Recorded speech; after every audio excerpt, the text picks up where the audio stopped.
بسم اللہ الرحمن الرحیم۔ السلام علیکم، آپ دیکھ رہے ہیں الف نیوز اور میں ہوں آپ کے ساتھ ماجد علی۔ شامل کرتے ہیں پاکستان اور دنیا بھر سے آن لائن ہیڈ لائنز۔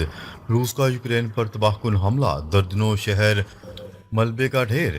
روس نے یوکرین پر شدید اور تباہ کن حملہ کر دیا جس میں 400 سے زائد ڈرونز اور 44 میزائل داغے گئے۔ یوکرین کے کئی شہر مکمل طور پر تباہ کر دیے گئے اور شہری کھڑکیوں سے کھڑے ہو کر بے بسی سے تباہی کے مناظر دیکھتے رہے۔ روسی فوج نے زمین، سمندر اور فضا میں اعلیٰ سطح کی جنگی مشقیں بھی شروع کر دی ہیں۔ یوکرینی عوام میں شدید خوف و ہراس پھیل چکا ہے اور کئی علاقوں پر قبضے کا خطرہ پیدا ہو چکا ہے۔ روسی حملوں کا اصل ہدف یوکرین کی دفاعی صلاحیت کو ناکارہ بنانا۔ روس نے ہلکے میزائلوں کے ذریعے یوکرین کے پیٹریاٹ ڈیفنس سسٹم کو بے اثر کرنے کی حکمت عملی اپنائی۔ اس کے بعد بڑے پیمانے پر حملے کیے گئے تاکہ یوکرین کے بچاؤ کے تمام ذرائع مفلوج ہو جائیں۔ روس کے مطابق اس نے مخصوص اہداف پر حملے کیے جہاں روس مخالف سرگرمیاں ہو رہی تھیں۔ ایران کے ڈرونز نے بھی اس حملے میں کلیدی کردار ادا کیا۔ امریکہ یورپ کا غیر متحرک رد عمل، روس نے مغرب کو بھی آزمائش میں ڈال دیا۔ روسی حملوں کے بعد امریکہ اور مغربی اتحاد مکمل طور پر سائیڈ لائن نظر آئے۔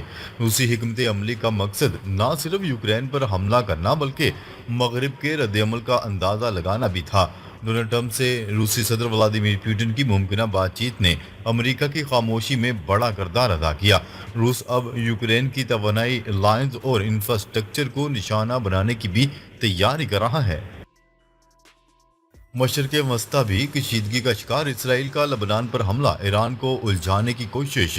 روس یوکرین جنگ کے دوران مشرق وسطیٰ میں بھی صورتحال سنگین ہوتی جا رہی ہے۔ اسرائیل نے لبنان پر حملے شروع کر دیے ہیں تاکہ حزب اللہ کے ذریعے ایران کو میدان میں لایا جا سکے۔ یہ اقدام ایران کو روس کے ساتھ تعاون سے روکنے کی ایک ممکنہ مغربی چال تصور کیا جا رہا ہے۔ روس اور ایران کے ڈرون اتحاد نے مغربی دفاعی نظاموں کو چیلنج کر دیا جس سے مغرب میں بے چینی پھیل گئی۔ روس کا امریکہ کو پیغام، جنگ سے دور رہو۔ روس نے امریکہ کو باضابطہ پیغام دیا ہے کہ ہم نے حملہ کر دیا ہے اور اب امریکہ یوکرین کی کسی قسم کی مدد نہ کرے۔ پوٹن نے واضح کر دیا ہے کہ یہ حملہ صرف شروعات ہے، مزید تباہی ابھی باقی ہے۔ دوسری جانب یوکرین نے امریکہ کو ہنگامی پیغام بھیج کر دفاعی نظام اور مدد کی اپیل کی ہے۔ تاہم امریکی حکام اور صدر ڈونلڈ ٹرمپ کا رد عمل ٹھنڈا رہا اور انہوں نے یوکرین کو خود ہی جنگ لڑنے کا مشورہ دیا ہے۔ روس نے یوکرینی دفاعی تنصیبات، ڈرون فیکٹریاں اور ٹریننگ سینٹر تباہ کر دیے۔ روس نے اپنے حملے میں خاص طور پر یوکرین کی ڈرون اسمبلنگ سائٹ، ٹریننگ مراکز اور ہتھیار مرمت کی سہولیات کو نشانہ بنایا۔ روسی بیان کے مطابق ان حملوں کا مقصد یہ ہے کہ یوکرین دوبارہ حملے کے قابل نہ رہے۔ انہوں نے دعویٰ کیا ہے کہ انٹیلیجنس کی مدد سے اہداف کو منتخب کر کے نشانہ بنایا گیا۔ سویلین ہلاکتوں کا بھی خدشہ ظاہر کیا گیا ہے کیونکہ جنگ میں عام شہری بھی زد میں آتے ہیں۔ روسی حملے کے بعد یوکرین نے ہاتھ کھڑے کر دیے، روسی قبضے کا خدشہ۔ یوکرین نے اس شدید حملے کے بعد امریکی قیادت سے مدد کی اپیل کی ہے کہ ہمارے شہر ہاتھ سے نکلنے والے ہیں، خاص طور پر جنوبی علاقوں پر روسی قبضے کا خطرہ منڈرا رہا ہے جہاں سے یوکرین کو بلیک سی سے کاٹنے کی منصوبہ بندی کی جا رہی ہے۔ دوسری طرف ڈونلڈ ٹرمپ اور امریکی حکام نے اس تنازع سے لاتعلقی اختیار کرتے ہوئے کہا ہے کہ دونوں ممالک آپس میں لڑے، ہم درمیان میں نہیں آئیں گے۔ اس رد عمل نے یوکرین کی مایوسی میں مزید اضافہ کر دیا اور روس کو مزید حملوں کے لیے کھلی چھوٹ مل گئی۔